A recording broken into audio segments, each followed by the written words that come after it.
A Casa do Concello de Portas acolle hoxe a xuntanza mensual da Comisión Territorial de Coordinación da Delegación da Xunta en Pontevedra. Trátase dun encontro ordinario no que participan os representantes territoriais de todas as consellerías. As súas sesións estanse a celebrar cun carácter itinerante co obxectivo de descentralizar a actividade da delegación. Nesta ocasión optamos por Portas. En concellos próximos a Portas xa se realizaron comisións como pode ser no caso de O Grove, Campo Lameiro ou Marín, por citar algunhas das áreas próximas. Así que Portas foi en gran medida o protagonista da sesión, en primeiro lugar polo anuncio dun investimento na localidade de ata 600.000 euros por parte da Xunta en distintos proxectos. Entre as actuacións salienta a reforma da depuradora de Ponte Chaín, o acondicionamento do albergue ou seguir avanzando na concentración parcelaria. Esta reunión vai servir para seguir traballando conjuntamente as dúas administracións, entre a Xunta e o Concello, para a serie de obras que temos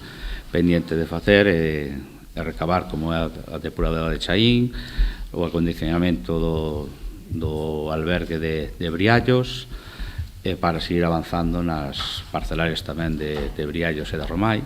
O encontro serviu tamén para facer balance doutra serie de proxectos xa rematados, entre eles o arranxo de pistas, a posta en marcha do punto limpo ou intervencións na escola infantil ou no centro de día. Tamén a actuacións de eficiencia enerxética que se traducen nun considerable aforro para as arcas municipais. O importante esforzo inversor que está realizando o Concello de Portas e aí está colaborando a Xunta para todo o que ten que ver con eficiencia enerxética. A factura da luz non só é algo que afecta nos nosos domicilios, senón imaginadevos as administracións o importante desembolso económico que supón. Ademais, como ven sendo habitual, neste tipo de xuntanzas tamén se abordaron outros asuntos nos que traballa o goberno galego nestes momentos. Falaremos seguramente de orzamentos do próximo ano, de boa cultura, bono turismo, bono comercio, en definitiva.